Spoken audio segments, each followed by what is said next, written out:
C'est l'orange. Mesdames et messieurs, bonsoir. Si tu ne vas pas à la séance viendra à toi. Animation gratuite et ouverte à tous. Voiture 14 centre la rame. Approchez, approchez, approchez. Là, il y a de la place encore. Là. J'ai trouvé un œil là, qui traîne par terre. Alors j'ouvre l'œil là, d'accord. Donc là, bon, ça c'est le système optique qui va former une image sur la rétine. Et donc la rétine, elle est tapissée de cellules sensibles à la lumière. Donc il y a deux sortes de cellules. Les cellules qui vont voir la clarté, c'est les bâtonnets, hein, tout ce qui est clair jusqu'au noir, qui est donc réparti sur toute la rétine. Et il y a des cellules spécialisées dans la couleur. Mais il n'y en aura pas partout. Hein. Elles sont surtout dans l'axe optique, dans une zone qu'on appelle la fovea. Là, il y a une grande densité de cellules qu'on appelle les cônes qui sont sensibles à la couleur. Et d'après vous, elles sont sensibles à quelle couleur? Est-ce qu'elles sont sensibles à toutes les couleurs? Il y a des cellules pour le magenta, d'autres pour le vert clair, d'autres pour le carmin, d'autres... Ou elles sont spécialisées?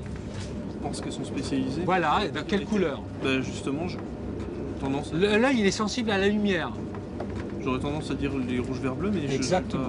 Rouge, vert, bleu, c'est de la lumière. Votre œil, donc il y a des cellules qui vont être très sensibles au vert, d'autres très sensibles au rouge, d'autres très sensibles au bleu. Il n'y en a pas pour les autres couleurs. Et c'est après le cerveau.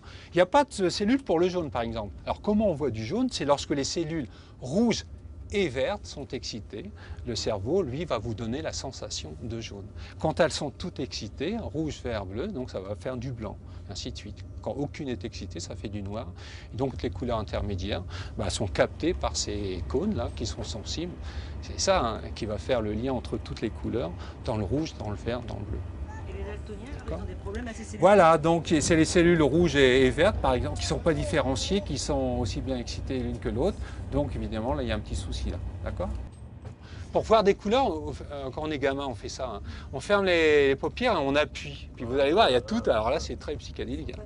Il y a plein de couleurs, il n'y a plus besoin de fumer. Alors vous faites ça, il y a plein de couleurs. Parce que la pression que vous allez faire sur l'œil, hein, ça va se transmettre sur les cellules qui sont là, de la rétine. Là. Et du coup, elles vont être excitées d'une manière mécanique. Hein. Il y aura une pression, puis ils vont envoyer un signal finalement au cerveau qui va interpréter des couleurs. Quoi. On a tous une vision différente, hein. Nos capteurs ils ont des réponses différentes, donc il y aura toujours des soucis, surtout sur les siens, hein. Il y en a qui vont le voir bleu, mais non c'est un bleu, donc, mais non c'est un vert.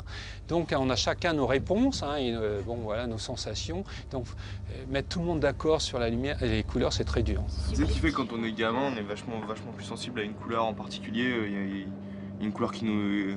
Les enfants, hein, il y a souvent une couleur qui leur parle et d'autres couleurs qui jettent parce qu'ils les aiment pas. J'aime bien les stimuler un peu fort, donc les couleurs très saturées, là, ils aiment bien. Hein. Il suffit de voir les fabricants de jouets, hein, ça cartonne les couleurs et tout. Hein, parce que bon, puis après, avec l'âge, on aime bien les couleurs un peu moins saturées, quoi.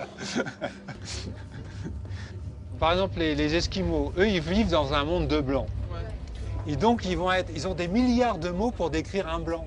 Parce qu'un blanc, je sais pas, de la neige, de la glace et tout, ils ont une palette infinie de mots pour décrire différentes nuances de blanc, alors que nous, on dirait que c'est blanc point.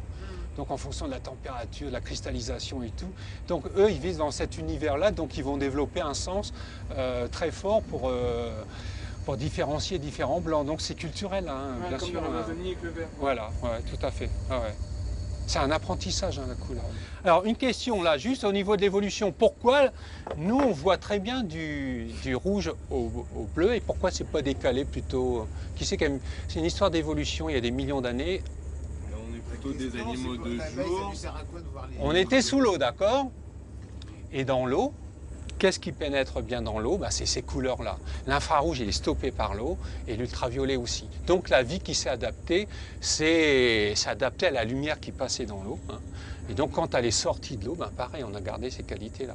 Et donc pourquoi l'œil, la vision en gros des mammifères, hein, ça va du rouge jusqu'au bleu, c'est l'histoire d'évolution. D'accord? Et comme le jaune il est au milieu, le soleil il est jaune, ça tombe bien. Quoi. Merci, merci. C'est moi qui vous remercie. Passez un bon moment.